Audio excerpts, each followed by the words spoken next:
آواز لگائی، اے لوگو آؤ اور مجھ سے وہ بت خریدو جو بے جان ہیں، عقل و ہوش سے عاری ہیں اور کوئی نفع یا نقصان نہیں پہنچا سکتے۔ بتوں کے ساتھ حضرت ابراہیم علیہ السلام کا یہ سلوک بت پرستوں کی نظر میں بہت توہین آمیز تھا۔ پھر بات یہاں تک آ پہنچی، آزر نے حضرت ابراہیم علیہ السلام کو نصیحت کی۔ ایک دن حضرت ابراہیم علیہ السلام نے اپنے چچا سے پوچھا، چچا جان آپ لکڑی اور مٹی کے بت بناتے ہیں جو نہ بول سکتے ہیں، نہ سن سکتے ہیں، نہ آپ کو فائدہ یا نقصان پہنچا سکتے ہیں۔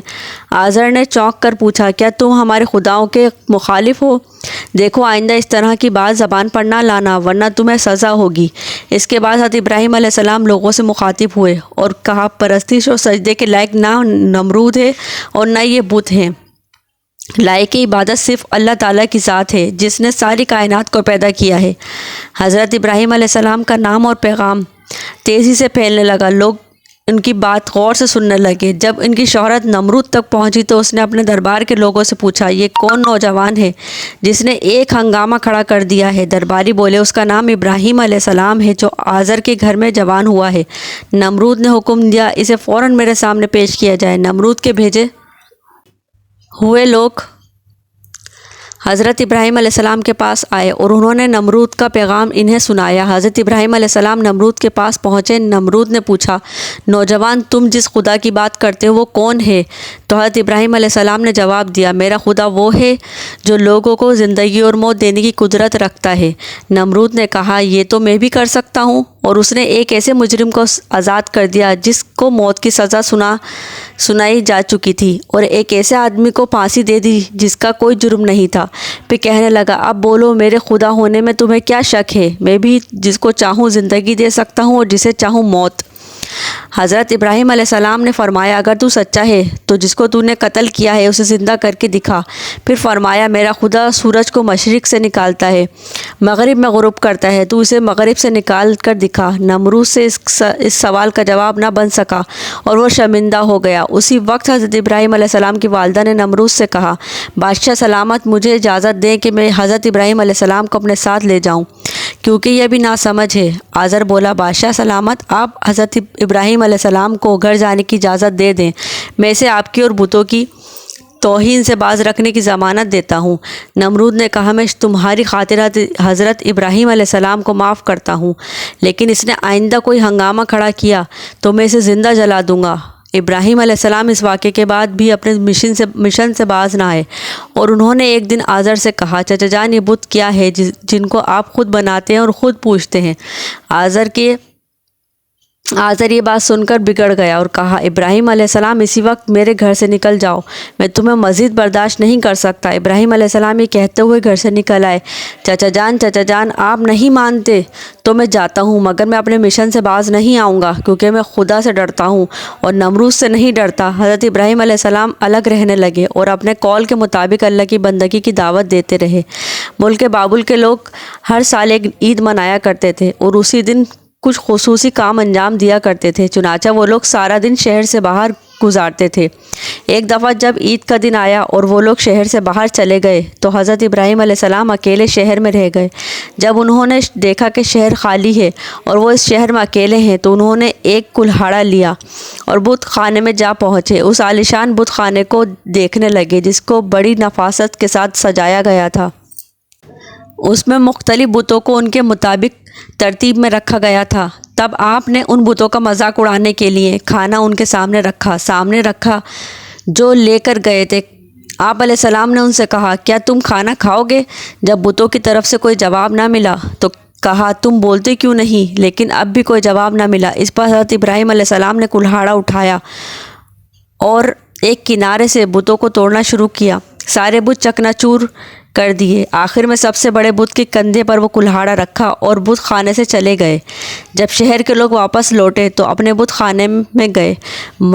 وہاں جو ان کے بتوں کا حشر تھا یہ دیکھ کر وہ بہت پریشان ہو گئے۔ لوگ سوچ میں مبتلا تھے کہ یہ سب کس نے کیا ہے۔ بعض لوگوں نے کہا، ہم نے ایک نوجوان کو بتوں کی برائی بیان کرتے سنا ہے، اس لیے ممکن ہے یہ کام اسی نے کیا ہو۔ اس طرح ان پر شک ظاہر ہونے کی بعد ان پر مقدمہ چلا۔ حضرت ابراہیم علیہ السلام سے پوچھا گیا، تم نے یہ سلوک ہمارے خداؤں کے ساتھ کیا ہے؟ تو حضرت ابراہیم علیہ السلام نے بڑے اطمینان سے جواب دیا، یہ بات بڑے یہ بات بڑے بت سے پوچھو کہ جس کے کندھے پر کلہاڑا ہے۔ ایک شخص نے کہا وہ تو بول نہیں سکتا۔ حضرت ابراہیم علیہ السلام نے جواب دیا، جی ہاں، بولنا تو دور کی بات ہے، اس کی آنکھ پر کوئی مکھی بھی بیٹھ جائے تو یہ اسے اڑا بھی نہیں سکتا۔ تعجب کی بات تو یہ ہے کہ پھر بھی تم لوگ اس کو خدا مانتے ہو اور اس کو سجدہ کرتے ہو۔ لوگوں نے آپ علیہ السلام کی باتیں بہت غور سے سنی اور کہنے لگے، واقعی نوجوان سچ کہتا ہے، بتوں میں کوئی طاقت نہیں۔ لیکن ایک شخص کے دل پر آپ علیہ السلام کی باتوں کا الٹا ہی اثر ہوا۔ وہ بولا، ہمارے خداؤں کا ستیہ ناش تم نہیں کیا ہے۔ اگر تمہیں چھوڑ دیا جائے تو آج تم نے ہمارے بتوں کو توڑا ہے، کل ہمارا بت خانہ ہی توڑ دو گے، اس لیے تمہیں سزا دینی چاہیے۔ یہ شخص نمرود کا بھیجا ہوا جج تھا۔ باقی تمام لوگ اس بات کا انتظار کر رہے تھے کہ نوجوان کے لیے کیا سزا تجویز کی جاتی ہے۔ جج بولا، ابراہیم علیہ السلام، تمہارے اس جرم کی سزا یہ ہے کہ تمہیں زندہ جلا دیا جائے گا اور تمہاری خاک ہوا میں اڑا دی جائے گی۔ ابراہیم علیہ السلام نے کہا، میں تمہارے اس فیصلے سے نہیں ڈرتا، زندگی اور موت کا مالک میرا اللہ ہے۔ جج کے جو فیصلہ سنایا، نمرود نے اس پر عمل درآمد کرنے کی تیاریاں شروع کر دیں۔ اس نے اس شہر اور ادھر ادھر کے علاقے میں اعلان کروا دیا، ہمارے بتوں کو توڑنے اور ان کی توہین کرنے والے نوجوان کو زندہ جلانے کے لیے سب لوگ ایندھن اکٹھا کریں۔ تب بت خانے کے پجاریوں نے بھی اعلان کیا کہ جو لوگ اپنی کسی مراد پوری ہونے کے لیے ایندھن جمع کریں گے، ان کی مرادیں پوری ہوں گی۔ اس اعلان کو سن کر لوگوں نے زیادہ سے زیادہ ایندھن جمع کرنا شروع کر دیا۔ ادھر شہر کے تمام لوگوں نے لکڑیوں کو جمع کرنا شروع کر دیا۔ ادھر ابراہیم علیہ السلام قید کر لیے گئے۔ لکڑیوں کو ایک جگہ جمع کر کے اسے آگ لگائی گئی۔ جب شعلے بھڑک اٹھے تو حضرت ابراہیم علیہ السلام کو قید خانے سے نکال کر لایا گیا۔ جب آپ علیہ السلام نے آگ کو دیکھا تو ہنس پڑے۔ حضرت ابراہیم علیہ السلام نے اس اونچے مینار کو بھی دیکھا جو میدان سے کچھ دوری پر قائم کیا گیا تھا، جس میں ایک خوبصورت کمرہ تھا جہاں نمرود کے ساتھ اس کے وزیر اور بشیر بھی بیٹھے تھے۔ کہتے ہیں کہ یہ آگ اس قدر شدید تھی کہ اس کے اوپر سے پرندہ گزر نہیں سکتا تھا۔ چنانچہ جب آپ علیہ السلام کو لایا گیا تو ان کو یہ معاملہ پیش آیا کہ حضرت ابراہیم علیہ السلام کو آگ میں کیسے پھینکا جائے۔ اس وقت شیطان نے ان لوگوں کے دماغ میں منجنی کا تصور ڈالا، لہٰذا ابراہیم علیہ السلام کو منجنی کے ذریعے آگ میں پھینکا گیا۔ اس وقت آسمان اور زمین سے فریاد بلند ہوئی اور کائنات کی ہر شے نے حضرت ابراہیم علیہ السلام کی امداد کی خواہش کی۔ زمین نے کہا، اے پروردگار، مجھ پر حضرت ابراہیم علیہ السلام کے سوا کوئی اور نہیں جو تیری عبادت کرتا ہو۔ اللہ نے فرمایا، مجھ پر اگر وہ خود مدد طلب کریں گے تو میں مدد کروں گا۔ جبرائیل علیہ السلام نے کہا، خداوند تیرے خلیل حضرت ابراہیم علیہ السلام کے سوا زمین پر تیری عبادت کرنے والا کوئی نہیں ہے۔ تو نے ان کے دشمنوں کو ان پر مسلط کر دیا ہے تاکہ ان کو آگ میں جلا دیں۔ حق تعالیٰ نے فرمایا، خاموش ہو جا، ایسی بات تیرے ہی جیسا بندہ ہی کہہ سکتا ہے۔ جو ڈرتا ہے کوئی امر اس کے قبضے اختیار سے باہر ہو جائے گا، وہ میرا بندہ ہے، جس وقت چاہوں گا اسے بچا لوں گا، اگر وہ مجھ سے دعا کرے گا تو میں قبول کروں گا۔ پھر ابراہیم علیہ السلام نے اپنے پروردگار سے دعا کی۔ اس وقت جبریل علیہ السلام نے حضرت ابراہیم علیہ السلام سے ہوا میں ملاقات کی جبکہ وہ منجنی سے جدا ہو چکے تھے اور پوچھا، اے ابراہیم علیہ السلام، کوئی حاجت مجھ سے ہے؟ آپ علیہ السلام نے فرمایا، تم سے کوئی حاجت نہیں ہے، لیکن عالموں کے پروردگار سے میری حاجت ضرور ہے۔ اس وقت جبریل علیہ السلام نے ان کو ایک انگوٹھی دی جس پر نقش تھا، لا الہ الا اللہ محمد رسول اللہ۔ پھر خدا نے آگ کو وہی دی کہ سرد ہو جا۔ اس کے ساتھ ہی آگ سرد ہو گئی اور وہاں جبریل علیہ السلام آئے اور آپ علیہ السلام کے ساتھ بیٹھ کر گفتگو میں مشغول ہو گئے۔ ان کے چاروں طرف گل و لالا پیدا ہو گئے۔ کہتے ہیں جب آگ جل رہی تھی تو چھپکلی آگ کو پھونکتی تھی اور مینڈک پانی لا کر اس کو پھینکتا تھا تاکہ اسے بجھایا جائے۔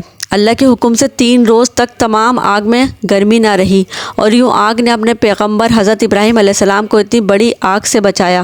یہ سارا معاملہ دیکھنے کے بعد نمرود آپ علیہ السلام کے پاس پہنچا اور بولا، ہمیں تعجب ہے کہ تمہارا حکم آگ پر چلتا ہے۔ تو آپ علیہ السلام نے کہا، یہ سب میرے اللہ کی قدرت ہے۔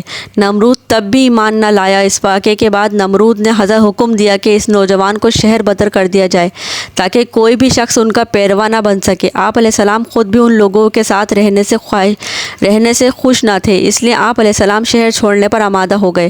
آپ علیہ السلام نے اپنی بکریاں اکٹھا کی اور روانہ ہو گئے۔ آپ علیہ السلام اپنی بیوی اور سارہ اور بھتیجے لوط علیہ السلام کے ہمراہ ملک چھوڑ کر روانہ ہو گئے۔